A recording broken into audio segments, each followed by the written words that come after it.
Kum Lena Black Gemara. Today is the final daf of Kufyud Beis. Hakol Heilig Achmachitum. We're all back. Baruch Hashem.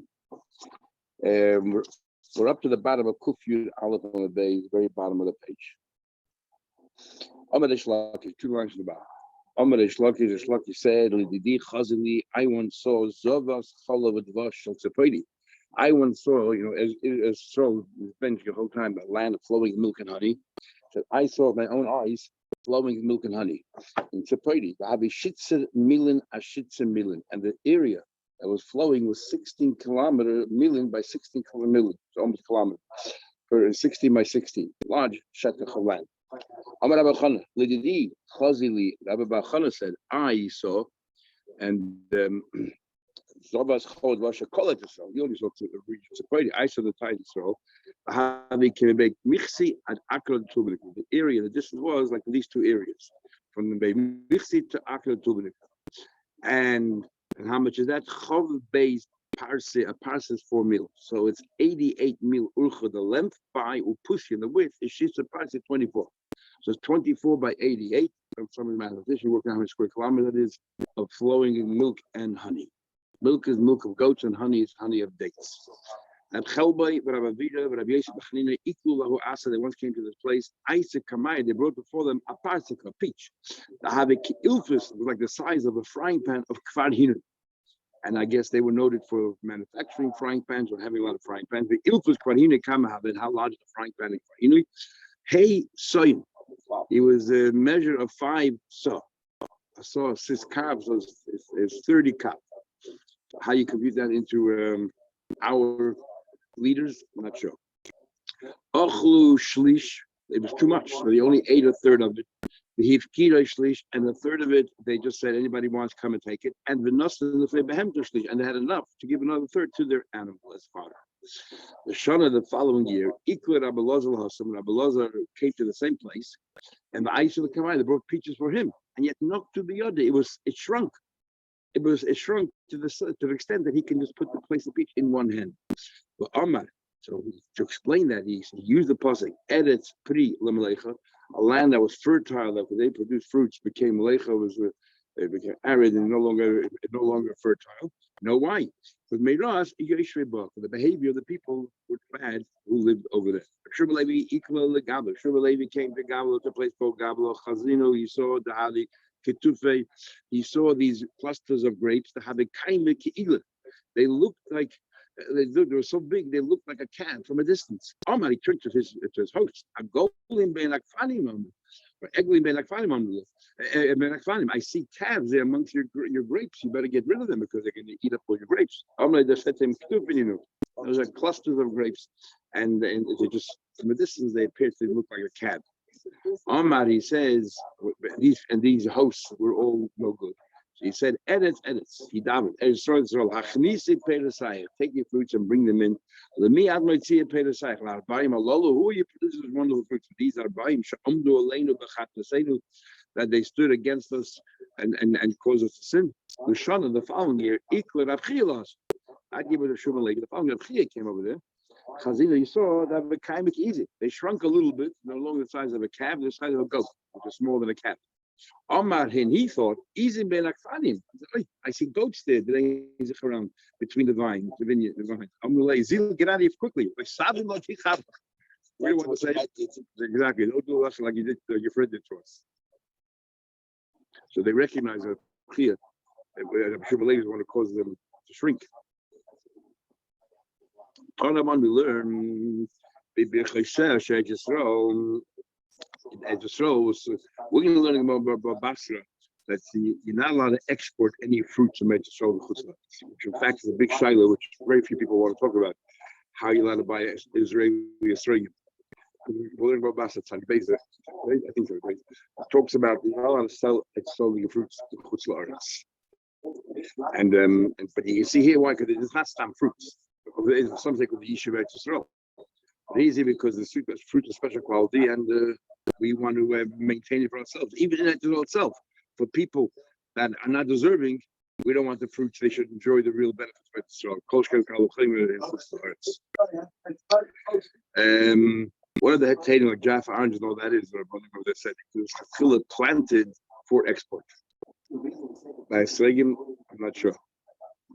If they when they plant a Sregim, do they say they do chila for export? Anyway, but it's an interesting discussion. But a Sregim you find very few people talking about. Talk about me learned. In the brachas of Yisrael, they saw a size of land, the size of a saw. We know that a saw is 50 amas by 50 amas, right? Because the Mishnah was two saw by one saw, it was 100 by 50. 50 amas by 50 amas, 2,500 square amas, not a big shetach of area. Oise can produce chameshes and ribuy kurim, can produce 50,000 kur. A kur is 30 saw. So 50,000 kur is 50 times 50 is 2.5 million. What do you call it? Saw of seeds. That sounds a little bit of exaggeration, but there's more than Bishivasel Shol Tzayin. But in the place called Beis Tzayin, it's a Mitzrayim. Chutlar, it's Beis Saw. What does a general Beis Saw produce? Oh, it's a Shivim Kurin. It produces 70 Kurin, which is 3,500 saw. One saw. I want to today's farming. What's the ratio is? This is in Mitzrayim, so nothing to check out. This is a very fertile land. The time you look, I saw in the valley of Beishan, which is Chuslaret, Beisah, it can produce 70 kurin. We know the best land, the prize land in Mitzrayim. And we have this in Rashi number 10. It says, Kigan Hashem in Chumash. Kigan Hashem, we edit Mitzrayim, by the garden of Hashem in the land of Mitzrayim. And so, in Mitzrayim, the garden of Hashem. That's which part of Mitzrayim is it? So Mitzrayim itself generally is blessed, it's like the garden of Hashem. The most prized land in Mitzrayim is Tzoyin. How do I know? That's where the royal family used to raise it, used to mill about. It talks about the Malki Yisrael, it's deploring the fact that the Malki Yisrael felt that they have to hang around and mill about with these Malki Mitzrayim and Beit Shayin to give them some credibility. And so the Nabi was giving them a chelik, reprimanding them that this is your credibility. The Kesuvos says, in Tzayin, that's where the Sarim used to hang around, used to hang about. There is no more rocky, infertile, inhospitable land in Israel. There's nothing more inhospitable than Hebron. All it is Sachakol, is reserved for the basic chorus. Nevertheless, Hebron is built, and Rashi said Mevuna means built in all kinds of goodies. 7 times better than Tzayin. The Kesuvos says, how do I know that? It says the Hebron Sheva Shonim Nirusos. Instead, Lifnei Tzayin Mitzrayim. You take the possibility means that Hebron was built 7 years prior to Tzayin Mitzrayim, but it's hard to imagine because Tzayin Mitzrayim was given to an older son, and exactly then Hebron, which is given to a younger son. So Hebron really was built after Tzayin. So what do you mean Sheva Shonim Nivnasa? It means that was 7 times more beautiful and more fertile than Tzayin. And this is the rocky part of it. So, my Nivnasa, what do you mean? What do you mean? It was a man built extra other boy in the bison like cotton fence, even the boy God will a person build a house for a younger son before he builds an old one. She never said Necham. These children of Cham were Kush, Mitzrayim, put the Canaan. Canaan was number 4. It means that what? That is 7 times better and 7 times more fertile than Tzayin. So Tzayin did 70 kurin, produced 1 saw, base saw, produced 70 kurin. Then in the Hebron it would have been 49. It would have been 7 times as much. And 1 saw would be 490. What do you call it? Kurin. And that's what's rocky. And what's not rocky, obviously, it's an estimate. It's more. Rashi just adds from 490 to 500. That's not cheshbon. The pshat of it's Lashon praise. It's how much fruit it gives. Yeah. So what's the question of Efsha Odom Boina? That's the drash. Okay, let's continue. Anyway, and so Rashi says that in Hebron they did 490, and the rest of Israel was not rocky. They did much better. They did 500, which is basically what Gemara says. I'm not sure why such a small leap between rocky and non-rocky. But anyway,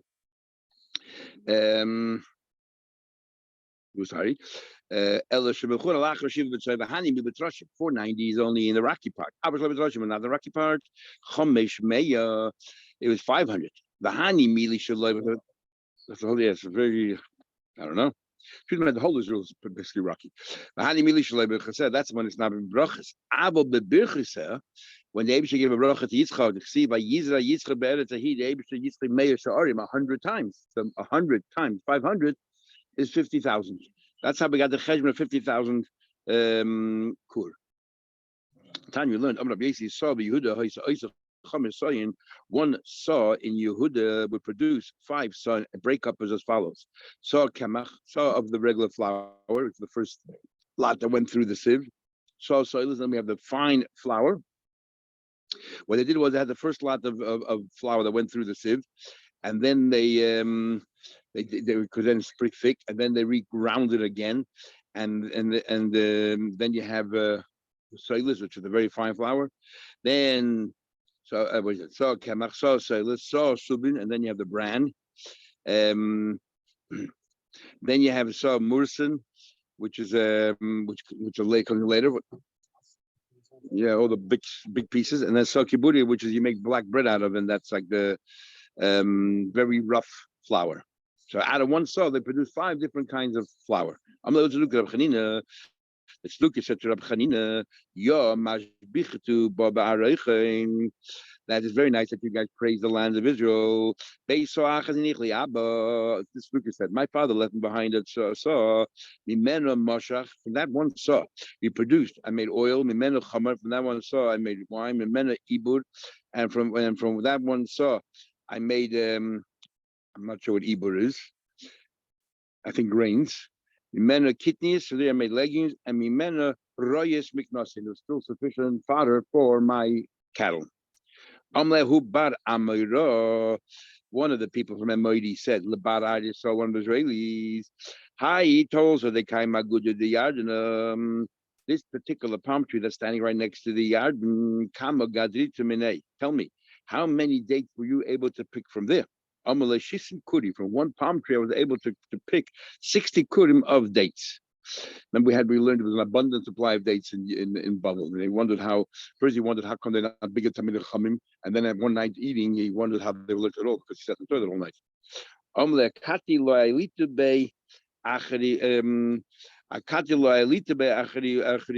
It's nothing compared to nowadays. Anan may have could have it.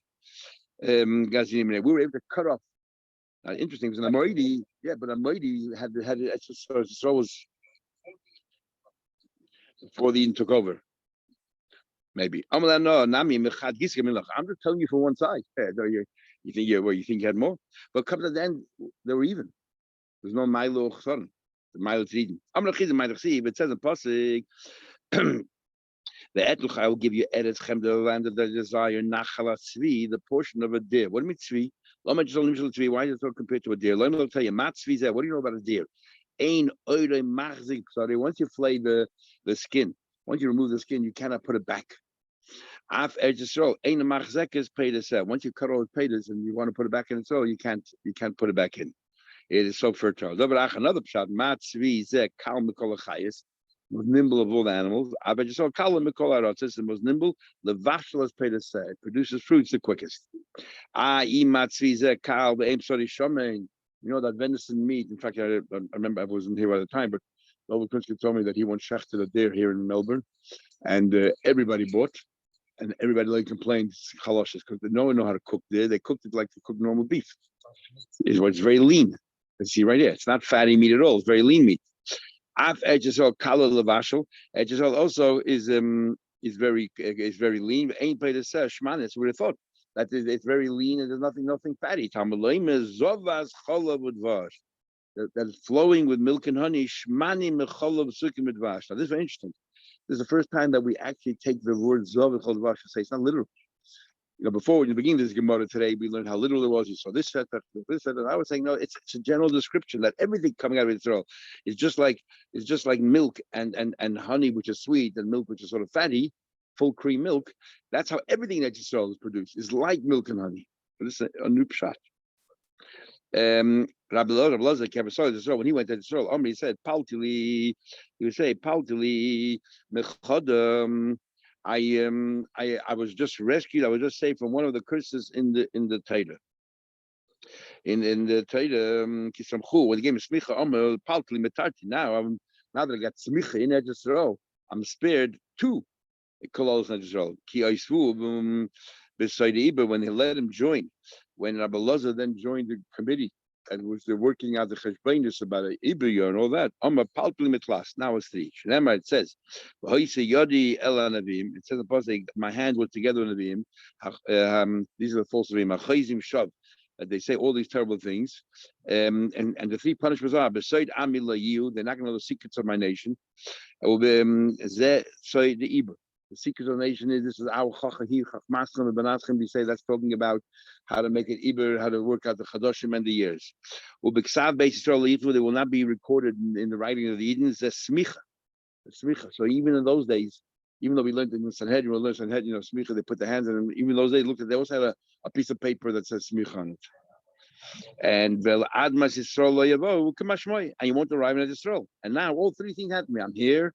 I got smicha, and I was involved in the Iber Chodesh Iber Shana. Abzeda. We looked before yesterday. Zeda very much wanted to go to Yisrael because the dream that he had in Mar Brachas, and he avoided his Rebbe Rabbi Yehuda, who told him you're not allowed to go to Yisrael. You're even Aveda going to Yisrael. But when he finally arrived, and he fasted 100 days, we learn about Metzia, in order to forget Talmud Bavli, so that he can learn in that Yisrael. He had his solos when he went to Yisrael. Ashkich Mavro lemever. He didn't find a bridge that he can cross into Yisrael. Nokat ben mitzvah. So they had it like a log or something, which is you can't really cross over a log, but then they had a rope on top of the log, and it would hold like a walking bridge or not a walking bridge. It was like a rope bridge, and he would hold on to it. And it's pretty volatile. The slightest wind, whatever, you can just tip over. The Ka'ava, and he crossed. Omlehud's Duki. This Duki who we had in Morish Shabbos said to him, I'm a Pazisa. You hasty nation.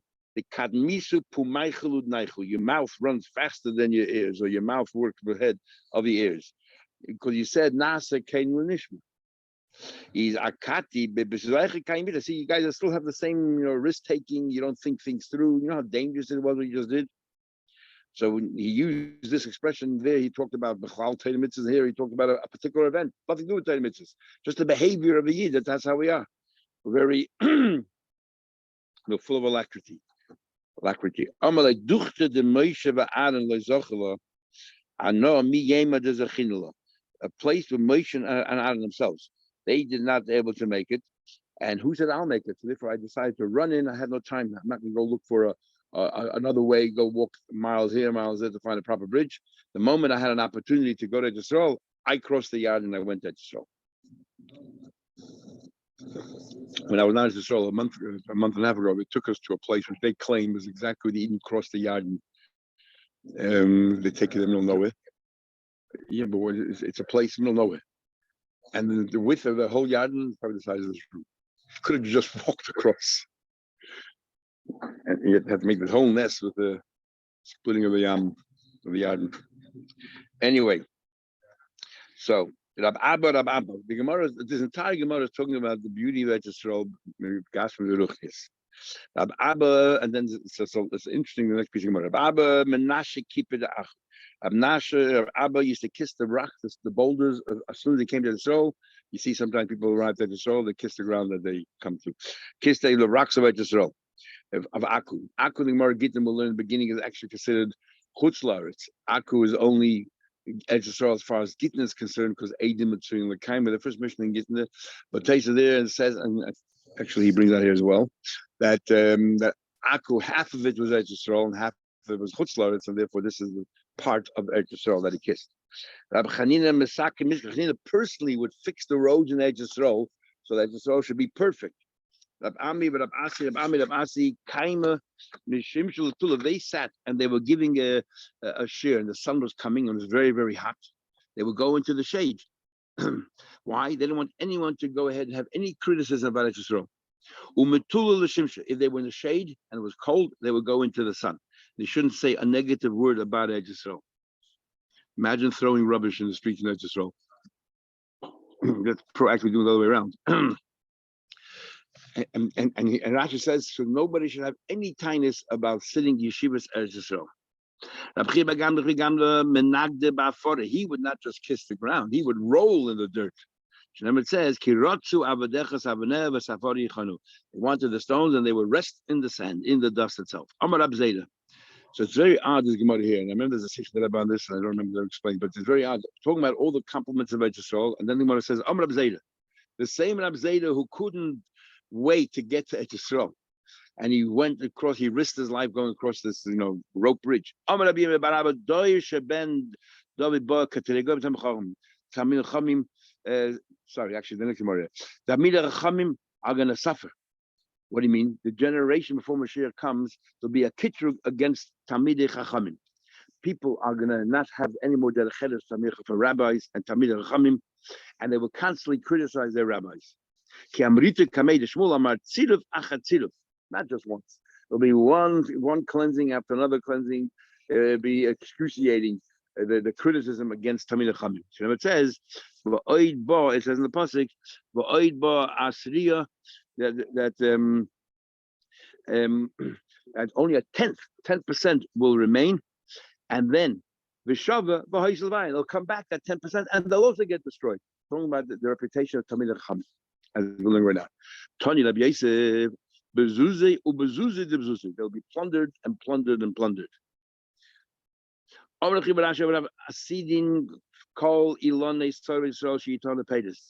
So, sorry. So the question is only why in middle over here. We're talking about the compliment of Yisrael. How do you throw in right in the middle here about Tamidei Chachamim not going to be and the terrible is only Tamidei Chachamim. What does that have to do with anything here? And why throw in something negative when we're saying such nice things here? Unless he's saying Tamidei Chachamim in Chutz La'aretz. This is what their fate is going to be, because they're not Net Yisrael. In the future, all the trees that can bear fruits, it will bear fruits. They will bear fruits, and so it says he ate nasa period that the tree will carry its fruits. Because it says already in pasuk 8 pre. Why does it say again 8 nasa period? It tells you that other trees also will have fruits. We already see it says already we know that the trees that bear fruits will have fruits. What do you mean 8 nasa period? To tell you that even trees that generally are barren will also bear fruits. Hadna Allah Shnei the Yonik Zedis, the Slikum Asach Kesuvos, and Hadna Allah Kesuvos. What's the shot in this little